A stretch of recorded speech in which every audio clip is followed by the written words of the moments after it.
जय हिंद साथियों, स्वागत है आप सभी का एससीएस क्लासेस पर। इस क्लास में आपके लिए सामान्य ज्ञान के 20 प्रश्नों की श्रृंखला कराई जाएगी प्रैक्टिस सेट के माध्यम से, जो कि इस क्लास में एसएससी जीडी 2024 में जो आपके पेपर हुए थे, उन्हीं पेपरों में से सामान्य ज्ञान के 20 प्रश्नों को इस क्लास में लिया गया है। अंत में आपको अपना स्कोर बताना कमेंट करके आपने 20 प्रश्नों में से कितने प्रश्नों का सही जवाब दिया है। वो भी ओरिजिनल क्वेश्चनों के साथ ये क्लास आपके लिए लाई जा रही है प्रतिदिन। बढ़ते हैं अपने पहले प्रश्न की तरफ। पहला प्रश्न अपना है जो पूछा गया था एसएससी जीडी 2024 के पेपर में पूछा गया था। देख ही लीजिए आप सामान्य ज्ञान का कितना इजी क्वेश्चंस पूछा गया था। देखते हैं पहला प्रश्न क्या है। जनगणना 2011 के अनुसार भारत के किस राज्य में महिला साक्षरता दर सबसे कम है, अर्थात महिलाओं की शिक्षा कम है, सबसे कम। ठीक है, किस राज्य में महिला जो साक्षरता है वह किस राज्य में सबसे कम है? राजस्थान, हिमाचल प्रदेश, बिहार या उत्तर प्रदेश? बताएं आप लोग इसका सही जवाब क्या होगा। इसका सही जवाब होगा, कमेंट करें आप लोग। कुछ लोग इसका बिहार बता रहे हैं, लेकिन इसका बिहार नहीं होगा। ठीक है, बिहार आपका आंसर गलत हो जाएगा। आपका सही जवाब होगा राजस्थान। राजस्थान में जो महिला साक्षरता दर है वह सबसे कम है। और जो बिहार है ये सबसे गरीब देश में भी सॉरी साथियों, गरीब राज्य की श्रेणी में आता है। और यहाँ की पॉपुलेशन जो है उत्तर प्रदेश के बाद में इसका दूसरा स्थान है।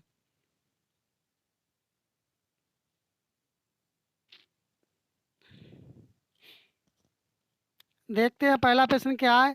पहला प्रश्न है कि जनगणना 2011 के अनुसार भारत में किस राज्य में महिला साक्षरता दर सबसे कम है। आपको बताना है महिला की जो साक्षरता दर है सबसे कम किस राज्य में है। आप देख रहे होंगे कितना इजी क्वेश्चन पूछा गया था एसएससी जीडी 2024 के पेपर में। तब इसका सही जवाब क्या होगा? राजस्थान, हिमाचल, बिहार या उत्तर प्रदेश? जो राजस्थान होगा, यहाँ पर आपकी जो महिला साक्षरता दर है सबसे कम होगी। और जो आपका बिहार है, बिहार के बारे में बताएं इसका क्या होगा। बिहार जो है, यहाँ जो है गरीबी ज़्यादा है बिहार में। ठीक है, क्या है? गरीबी बहुत ज़्यादा है यहाँ पर। और जो उत्तर प्रदेश है ये जनसंख्या के मामले में ये भारत में पहले स्थान पर है। ठीक है, बढ़ते हैं अपने अगले पेज की तरफ। अगला प्रश्न अपना है कि निम्नलिखित में से किसे भारत का फ्लाइंग सिख कहा जाता है। वेरी वेरी इंपॉर्टेंट क्वेश्चन है साथियों। फ्लाइंग सिख किसे कहा जाता है? मोहिंदर सिंह, अजीत पाल सिंह, जोगिंदर सिंह या मिल्खा सिंह? आप लोगों का इसका सही जवाब आ रहा है कमेंट बॉक्स में, मिल्खा सिंह। फोर्थ वाला ऑप्शन आपका सही जवाब होगा। बढ़ते हैं अपने अगले प्रश्न की तरफ। अगला प्रश्न अपना है कि अगला प्रश्न है कि 1950 और 51 में सकल घरेलू उत्पाद, जो कि एसएससी जीडी के पेपर में प्रश्न बार बार पूछा जाता है। आपके लिए प्रीवियस ईयर के क्वेश्चंस लगातार यहाँ पर कराए रहे हैं, जिससे इतनी नॉलेज हो चुकी है कि किस तरह के प्रश्न अधिक बार पूछे गए थे एसएससी जीडी में। तब इसका सही जवाब क्या होगा? औद्योगिक क्षेत्र का योगदान लगभग कितने प्रतिशत था? किसमें? 1950 और 51 में पूछा गया है। ठीक है, तब इसका सही जवाब क्या होगा? कमेंट करें आप लोग इसका सही जवाब क्या होगा। क्वेश्चन नंबर 3 का आंसर आप लोग बताएंगे, इसका सही जवाब क्या होगा। इसका सही जवाब होगा 11.8%। यदि आपका जवाब पहला वाला ऑप्शन है तब आपका बिल्कुल करेक्ट आंसर होगा। ठीक है, बढ़ते हैं अपने अगले पेज की तरफ। अगला है कि इसमें हर्ष हर्ष चरित्र के लेखक पूछे गए हैं कि हर्षवर्धन के दरबारी कवि और हर्ष चरित्र के लेखक कौन थे। तो कौन थे? बाण भट्ट, कालिदास, राजशेखर, आर्यभट्ट? इसका सही जवाब होगा बाण भट्ट। पहला वाला ऑप्शन से यदि आपका जवाब होगा तब आपका बिल्कुल सही जवाब होगा। आप देख रहे होंगे कि एसएससी जीडी 2024 के पेपर में सामान्य ज्ञान अर्थात जीके जीएस या जीएस के प्रश्नों को कितनी इजी तरह से पूछा गया है। इसलिए आप तैयारी को और धार देते रहें और अपनी अच्छे से तैयारी करें और अपनी एक सीट को पक्का करें आप लोग। बढ़ते हैं अपने अगले प्रश्न की तरफ। अगला प्रश्न है कि भारत के संविधान के अनुच्छेद 103 के तहत संसद के किसी भी सदन की बैठक का गठन करने के लिए आवश्यक गण पूर्ति सदन के सदस्यों की कुल संख्या का डैश भाग है, अर्थात उनका कितना भाग होना चाहिए। बताएं आप लोग कमेंट बॉक्स में इसका आंसर रिप्लाई करें। इसका सही जवाब क्या होगा क्वेश्चन नंबर 5 का? इसका सही जवाब होगा 1/10वां भाग, जो कि बिल्कुल इसका सही जवाब होगा। सेकंड वाला ऑप्शन से यदि आपका जवाब होगा तब आपका बिल्कुल सही जवाब होगा। आपको यदि क्लास अच्छी लग रही हो और अभी तक आप लोग चैनल पर नए हो, चैनल को सब्सक्राइब नहीं किए हैं, तो आप चैनल को सब्सक्राइब कर लें और क्लास को आप लोग लाइक कर दें, क्योंकि यहाँ पर आपके लिए लगातार इंपॉर्टेंट क्वेश्चनों की श्रृंखला और प्रीवियस ईयर के क्वेश्चंस आपके लिए प्रोवाइड कराए जा रहे हैं। अगला प्रश्न है कि प्रत्येक 12 वर्ष बाद मनाया जाने वाला महामस्तक का अभिषेक एक डैश है। अर्थात जो प्रत्येक 12 वर्ष के बाद ये त्यौहार मनाया जाता है, ये कौन सा धर्म के लोग मनाते हैं? बौद्ध धर्म, सिख धर्म, हिंदू धर्म या जैन धर्म? तब इसका सही जवाब क्या होगा? कमेंट करें आप लोग। इसका सही जवाब होगा जैन धर्म। फोर्थ वाला ऑप्शन से इसका आपका सही जवाब होगा। अभी हाल ही में 13 जनवरी से महाकुंभ का आयोजन हो रहा है उत्तर प्रदेश में। हो सकता है इससे क्वेश्चन आपसे पूछ लिया जाए, जो कि ये एक हिंदू त्यौहार होता है जिसमें देश विदेश के लोग भी यहाँ पर आएंगे। ठीक है, बढ़ते हैं अपने अगले प्रश्न की तरफ। अगला प्रश्न है कि कौशल भारत मिशन को डैश के प्रमुख कार्यक्रम के तहत लॉन्च किया गया था। तब किसके अंतर्गत लॉन्च किया गया था? किसके द्वारा? कौन सा डिपार्टमेंट अर्थात विभाग था वह कौन सा विभाग था? वह था कौशल विकास और उद्यमिता मंत्रालय के द्वारा इसे लॉन्च किया गया था। बढ़ते हैं अपने अगले प्रश्न की तरफ। यह एक ऐसा प्रश्न है जो क्वेश्चन नंबर आप 8 देख रहे हैं। यह SSC GD का 2 ही 4 शिफ्टों का पेपर बचा होगा जिसमें नहीं पूछा गया। यह सभी पेपरों में पूछा गया था 2024 के SSC GD के पेपर में।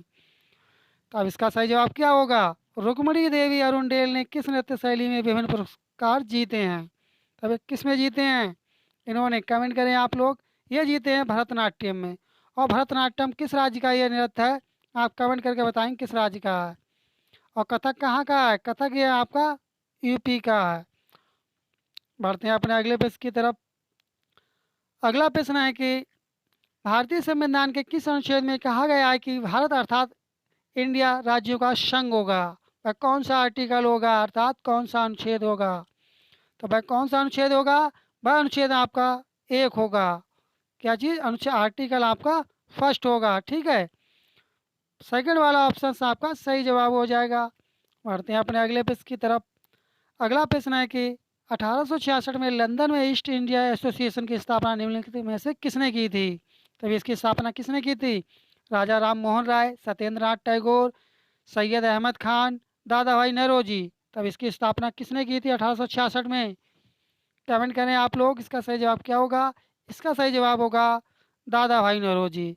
किसने की थी? दादा भाई नौरोजी ने की थी। फोर्थ वाला ऑप्शन से यदि आपका जवाब होगा तब आपका बिल्कुल सही जवाब होगा। बढ़ते हैं अपने अगले प्रश्न की तरफ।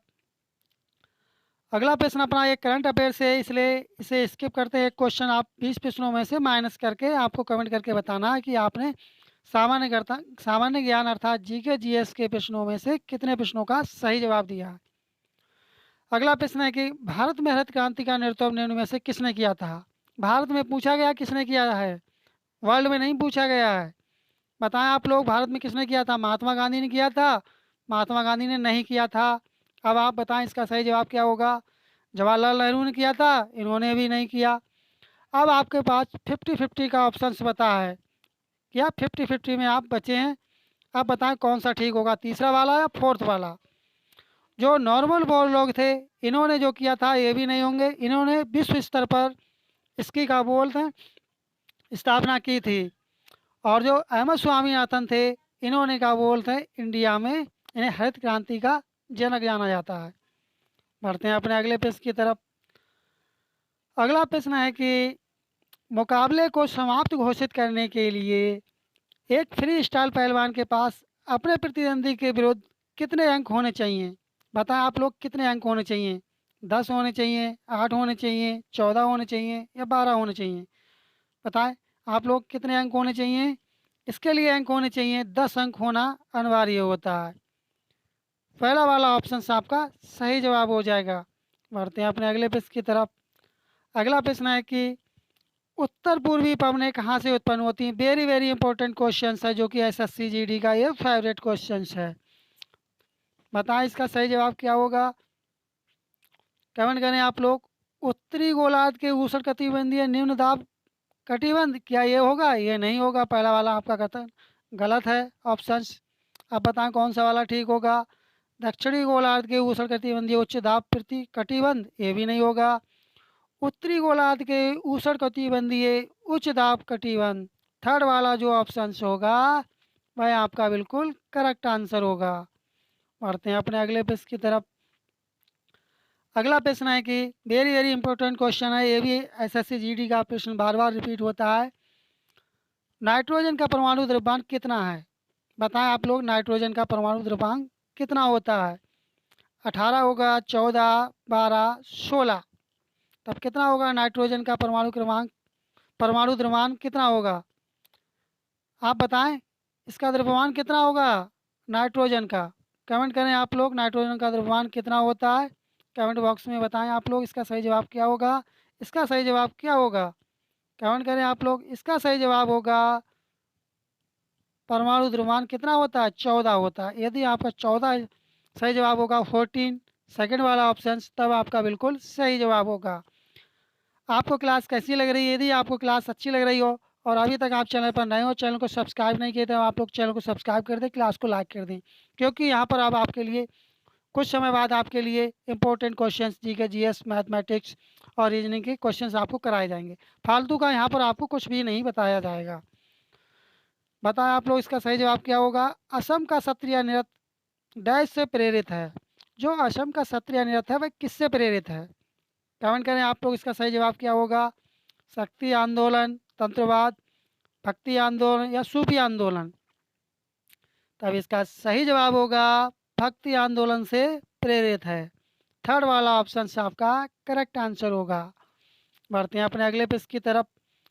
अगला प्रश्न है कि माइक्रो फाइनेंस ऋण से को किसी संपार्श्विक की आवश्यकता डैश है।